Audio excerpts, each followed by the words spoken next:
Veda Ega Pratama diminati tim besar Moto3. Apakah Honda bakal ngelepas Veda semudah itu? Nama Veda Ega Pratama lagi jadi buah bibir di pedok Eropa. Bukan cuma karena dia dari Indonesia, tapi karena dia punya apa yang enggak dimiliki banyak pembalap muda lainnya. Sebelum lanjut ke pembahasan, like dan subscribe dulu channel ini. Sudah? Yuk kita bahas.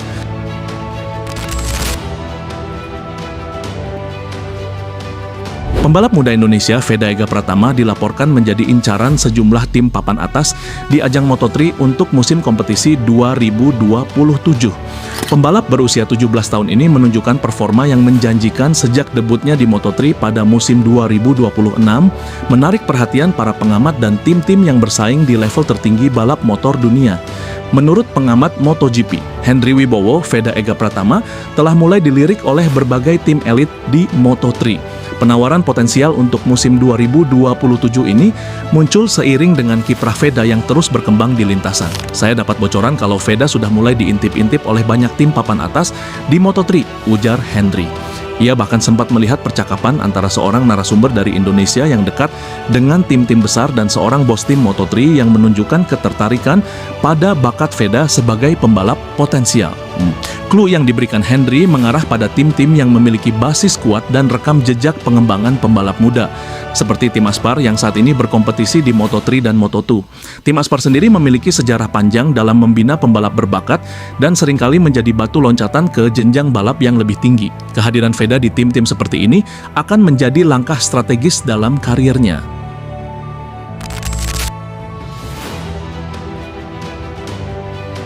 Jika kepindahan ini terwujud, Veda Ega Pratama kemungkinan besar harus meninggalkan Honda Tim Asia, tim yang telah banyak berjasa dalam mengembangkan kariernya sejak awal. Honda Tim Asia telah menjadi rumah bagi Veda sejak ia berkompetisi di ajang balap junior dan kini di Moto3 2026. Tim ini dikenal sangat baik dalam mengasah bakat pembalap muda, terbukti dari kiprah pembalap seperti Ai Ogura yang kini berlaga di MotoGP. Namun peluang untuk bergabung dengan tim papan atas yang menawarkan kompetisi lebih tinggi dan potensi pengembangan yang lebih baik menjadi pertimbangan penting bagi Veda. Keputusan ini akan menjadi momen krusial dalam menentukan arah karier balapnya di masa depan, di mana ia dituntut untuk mampu beradaptasi dengan tim, mekanik, dan tantangan baru di level yang lebih kompetitif. Veda Ega Pratama sendiri telah menyatakan ambisinya untuk meraih gelar Rookie of the Year di Moto3 2026. Ia menyadari bahwa persaingan di kelas ini akan jauh lebih intens dibandingkan kelas sebelumnya, sehingga kesiapan fisik dan mental menjadi prioritas utama. Ia juga menekankan pentingnya penyesuaian dengan motor balap yang spesifik untuk Moto3, yang membutuhkan pengaturan yang cermat untuk performa optimal.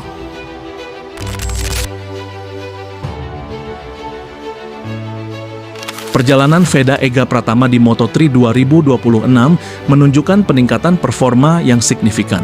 Setelah finish sebagai runner-up di Red Bull Rookies Cup 2025, Veda mendapatkan kesempatan untuk berkompetisi di Moto3 sebagai rookie. Ia berhasil tampil impresif di beberapa seri awal, termasuk finish kelima di Moto3 Thailand 2026 dan meraih podium ketiga di Moto3 Brasil 2026. Prestasi ini menjadikannya pembalap Indonesia pertama yang berhasil naik podium Grand Prix.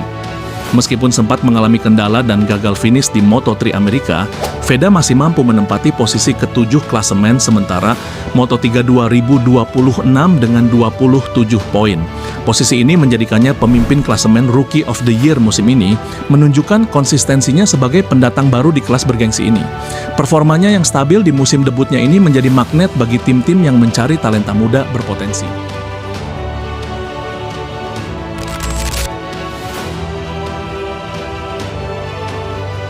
Satu hal yang pasti, ketertarikan tim-tim lawan ini sebenarnya adalah berita bagus buat Veda. Kenapa? Karena ini memberikan dia daya tawar yang sangat tinggi di internal Honda.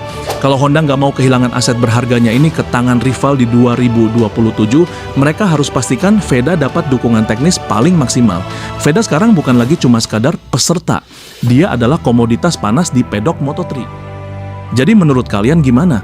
Apakah Veda harus tetap bersama Honda Tim Asia untuk menjaga jenjang karirnya? Atau berani nyebrang ke tim papan atas Eropa demi mengejar gelar juara dunia lebih cepat?